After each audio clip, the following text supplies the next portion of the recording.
आरक्षण उपवर्गीकरणासाठी आता रस्त्यावर उतरावंच लागेल।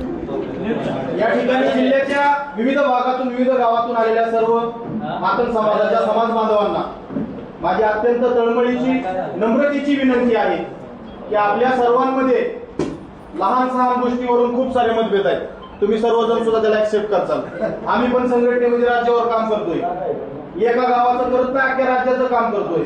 आपल्या सर्वांना हात जोडून विनंती आहे, जोपर्यंत अबकडचा निकाल लागत नाही एकमेकावर कुणीही नाराजगी दाखवू नका। कुणाचं काय चुकलं तर त्याला पदरात घ्या आणि आमच्यासारखं जर चुकला तर त्याला झापा, त्याला समोर बसवा, त्याची जबाबदारी लक्षात आणून जोपर्यंत आपण ही भूमिका आपल्यामध्ये घेणार नाही तोपर्यंत हा शेवटचा लढा आहे आपल्यासाठी। याच्यानंतर तुम्हाला आंदोलनाला कुणीही या म्हणणार नाही आणि आम्ही बोलवलं तर तुम्ही येऊ नका, हे मी या ठिकाणी स्पष्ट सांगायला लागलोय।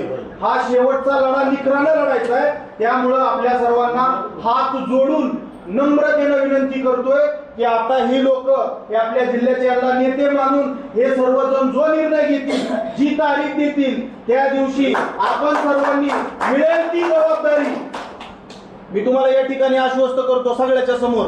तुम्ही अजून तारीख बी जाहीर केलेला नाही। मोर्चाला 50,000 जरी लोक आली तरी लहुजी शक्ती सेना येरमाळा त्याचा खर्च उचलणार।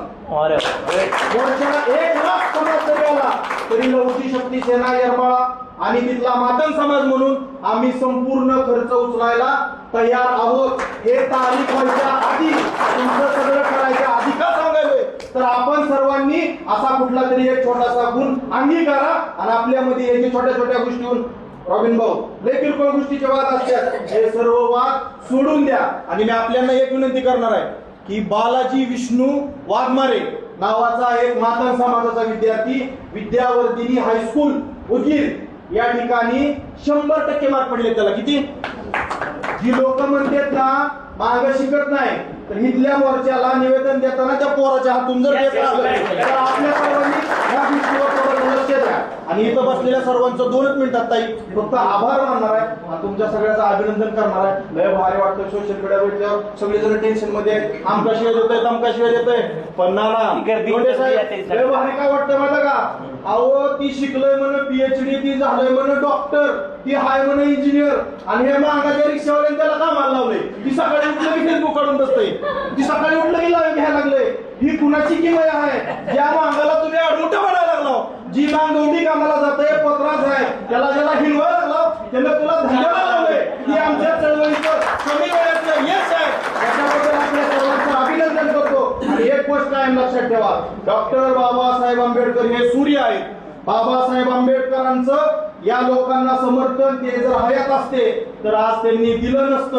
त्यामुळे आपण आपल्यातलं कुणी टीका तर करत नाही पण जर सोशल मीडियावर व्यक्त होत असणारा या गोष्टीची सर्वांनी दक्षता बाळगा की डॉक्टर बाबासाहेब आंबेडकरांमुळे मी शर्ट घालून इथं समोर उभारलोय।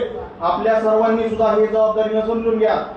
विरोध करणारे मुठभर आहेत। 1961 ची लोकसंख्या सांगतात, जर तसं असतं तर आता ईमेल त्याच्या निम्मे तरी जायला पाहिजे की शिवाजी भाऊ, निम्मे नाहीत गेलेले। याचा अर्थ ईमेल त्यांचेच चालले ज्यांना त्या जातीचा नेता बनायची लय खुमखुमी नवीन आलेत ना, जे प्रस्थापित नेते आहेत। प्रकाश आंबेडकर साहेब आपल्या सोबत आहेत, रामदास आठवले साहेब आपल्या सोबत आहेत, अशी काही नावं सांगता येतील जी लोक खाजगीतही म्हणत आहेत आणि सार्वजनिकही म्हणत आहे की मातंग समाज आपला भाऊ आहे। जर त्याची अशी मागणी असेल आणि सरकार जर देत असेल तर देऊ द्या। त्यामुळं महार समाज, बौद्ध समाज आपला विरोधक नाही। त्याच्यामधले काही गिलेचुले जे पाठीमागे पडले, ज्यांचं नेतृत्व तो समाज मानायला तयार नाही, अशी मंडळी पुढे येऊन त्या समाजाला भडकवण्याचं काम करत आहे। तरी सुद्धा तुम्ही बारीक गोष्टीचं जर निरीक्षण केलं तर त्यांच्या आंदोलनात सुद्धा सर्व समाज त्यांचा सहभागी होत नाहीये। कारण जो समाज सहभागी होत नाहीये त्याची अंतर्मनाची भावना अशी आहे की मातंग आपला शेजारी राहणारा भाऊ आहे, तो आपला विरोधक नाही। या गोष्टीचं सुद्धा आपण सर्वांनी भान ठेवा। आणि परत एकदा सर्वांना हात जोडून विनंती करतो की हा लढा जिंकेपर्यंत आपण सर्व एकोप्यानेच राहा। क्रांतिकारी जय लहुजी जय भीम। धन्यवाद। आपल्यापैकी